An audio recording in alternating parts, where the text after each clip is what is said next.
Welcome for attending, everybody here. I think I've met everybody. My name's David. I'm the EMS Director here for Montgomery County Hospital District EMS. I'll tell you a little bit about the county for those that don't know. We cover 1,100 square miles, and we run 23 full-time ambulances and up to 3 peak trucks in the county. So we do all of the 911 calls in all of Montgomery County. We're here to celebrate a life saved. This is a little bit unique from the ones we normally do. One of the ways that it's unique is normally it's an adult that we're celebrating. For CPR to work, it takes a chain of survival, and for that to actually work, the first part of it is bystander CPR and early notification. And we'll get to that here in a little bit. The second part, why this is kind of unique for us, is we, as the EMS, really didn't do much. I mean, the hardest thing we did was talk Dad into letting us take his son to the hospital. And we'll get into that here in a little bit too. So a little over 2 months ago, we had a call in Shenandoah. It's a little bit after 1 in the afternoon. And it was Steven Ngyn, who was swimming in the public pool in Shenandoah. And apparently one of the lifeguards actually saw him in distress. And well, actually, David, one of the lifeguards, if you don't mind, you come on up here and just tell us what you saw and what you did. Hi, like I said, my name's David. It was actually my second day on the job, so yeah. So I was up on stand, I saw him, I blew my whistle twice, got him out, and What did you see? he was kind of floating in the middle of the pool. He wasn't moving. I knew something was wrong. So. Okay. Kevin Nutt, who's one of our supervisors, he showed up. I'm going to have him come up to you and talk because he really commends the lifeguards here on what you see. You're not getting out that easy. So. Good morning. My name's Kevin Nutt. I was the responding supervisor to the Shenandoah pool. When I got on scene, the medic unit had just arrived. The lifeguards were attending to Steven, and we were getting the story. So as David talked about, the chain of survival, it's early access to medical care, which I believe Jacqueline made the 911 phone call. No, Chris. Chris did? Yeah, Chris. Chris did. I'm sorry. Come on up, Chris. Yeah, okay. Now tell what you did. I called 911. Oh, okay. I just called 911, and then it was also my second day, so I kind of let Madison take over because I didn't have all that information about address and whatnot. And then I guided all the EMS into the pool and where Steven was at the time. How old are you, Chris? I am 17. How old are you, David? 15 and 17-year-old. Okay. Both their second day as lifeguard. Are you still there? I went by a couple days after, and you were there, and Madison was there, and that's when I asked you how long you'd been there, and you're like, it was my second day, and I was like, wow, you're back. Some on-the-job training. So David jumped in, pulled the boy out. Madison and Jackie, come on up and tell us your side, what y'all did. The second link in the chain is early CPR. Early CPR studies show that it doubles their survival rate. So you have 2 links in the chain: early activation, early CPR, and You're Jackie, and how old are you? I'm Jackie. I'm 23, and So she was a senior person. Yes, I was the 23. one. I've been lifeguarding the longest, actually, at Shenandoah, and this was the first ever rescue that I had to do my actual training on.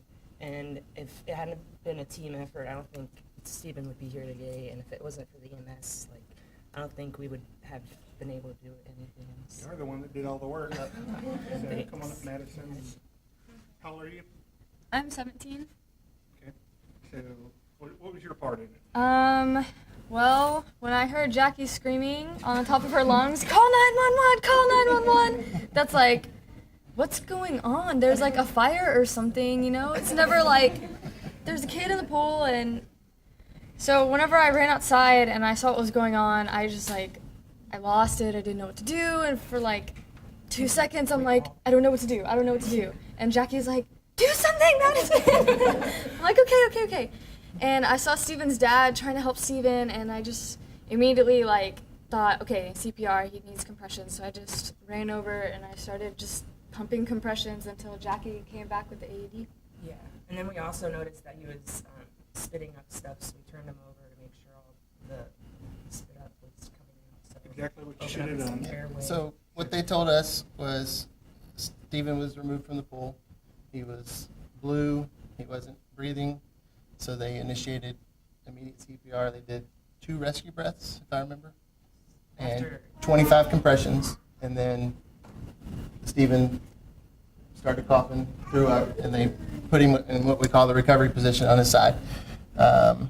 Obviously, they were trained well, and their training kicked in, and they didn't even have to think about what really needed to be done. They just sprang into action and did it. And that's awesome. Being their ages, you know, and brand new to lifeguarding, you know, it's an amazing thing. And, you know, we all felt that it was important that we recognize their efforts. And, you know, you guys was truly the ones who saved Steven. Yeah, you're the lifesavers here, not EMS. So, Dad, have you come up and kind of give your rendition of what happened? Is that okay? Yeah. Okay.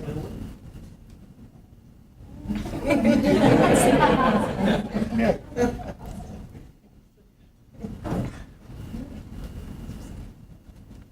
No, you're good. Oh, no, he'll go.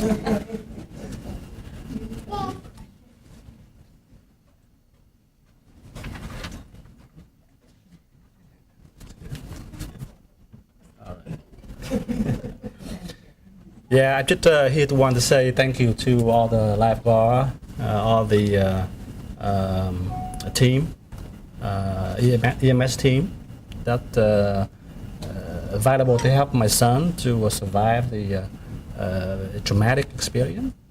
In fact, it's the first day he's swimming, so he signed up for the class because we just moved from Connecticut here recently, a year and a half ago. So Texas is good weather to swim, so I signed him for the class. So the first day, in fact, he liked to swim a lot. So that day, after the 30-minute section of learning, he wanted to go home. It's just a 6 sign or something. I told him to keep swimming, a little bit, but it's raining, right? It's going to rain, so I saw him swim by himself on the lower level water section. So I just tried to fix the umbrella because it's raining. So, and I just maybe 1 minute didn't look at him. And then when I finished fixing the umbrella, I heard the voice, like alarming voice, say, help. I think somebody said that. So I turned around and saw a kid look blue on the way from the water to the level of the ground. And I saw 2 lifeguards, that's David and another person. So I just said, oh, it's my son. So I ran over. I'm a physician myself, but somehow the first instinct is you just try to wake him up, and he just worries. So what's going on? Hey, Steven, you didn't think about rescuing because it's your son, And then I see all the lifeguards came out, and they just yelling CPR. And then I just did a couple, and then lifeguard did a couple, and give him 2 breaths. I think around like 20, 25 CPR, just compression. And then he vomited. When I saw the side vomiting, it looked like a good sign. And then I looked at him and talked to him, and I saw him move his finger. That's the good sign too. So, and then he slowly responsive. So that's look like a miracle. So, and then all the EMS came and everything. So they did a wonderful job. You know, I never have a chance to say thank you to everybody. It's my wonderful son, and he make it, and he came back swim the following week. Finished the 2-week training. Yeah. So. We took him to the Memorial Hermann because I work over there. So we got the ER doctor to assess him and call his pediatrician, and we decided to keep him overnight observation. And he stayed overnight, and the next morning early he went home. Yeah, it's a good experience. It's a wonderful experience. Yeah. So the call takers and dispatchers are Andy Adams and Steven Lindsay. Where's Steven go? Okay. So, and then the ambulance that arrived was Brenna Skoyak and Julie Simononik. So y'all can come on up. And then Brandon was a new employee riding with Kevin, doing his supervisor time. So by the time they got here, my understanding is he was awake. And so tell us what y'all did. We didn't do much. We got there, he was awake, he was talking. He did not want to go with EMS. And we really just had a long conversation with Dad and heavily encouraged transport. But I mean, this is really about you guys right here. We have a great group of young adults over here that saved his life. We were just there for support. That was about our job, was support and transport. We kind of switched roles and supported you guys. It's usually the other way around. Y'all did a great job. Your composure was excellent. You were professional. You gave us a great report. But I mean, this is kudos to y'all. Y'all did the great job. Like I said, this is why why this is kind of unique is EMS didn't do much of anything other than transport and encourage transport. So, like I said, y'all are the lifesavers here. Just want to let you know how much we appreciate the opportunity to share this experience with a very unique situation that we're very happy that you came up and allowed us to hear your story. And lifeguards were very, very impressed with what you've done. We're so glad you came over to tell us what happened.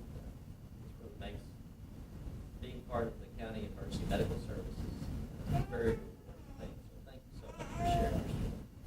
This is Randy Johnson, our CEO.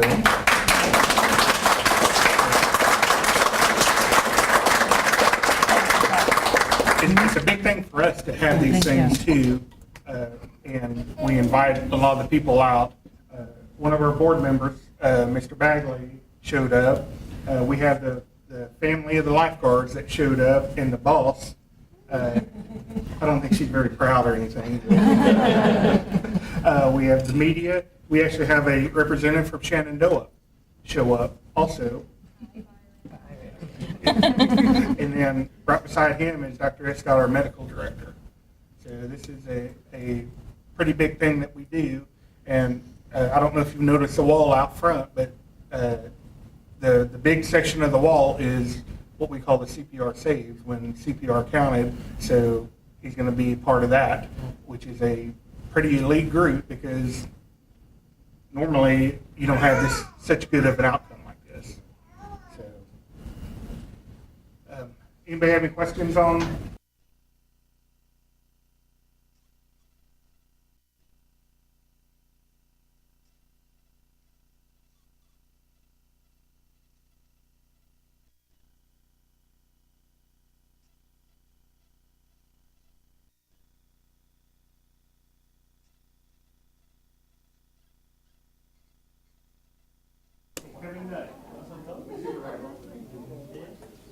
So, Brandon Sampson was is Kevin. We will, we'll give you his life. The award for y'all to take home, you can put on your wall. We will get a picture and mail it to you. You can put it in here. It has all the names of the responders on there that were involved with Steven's emergency. So,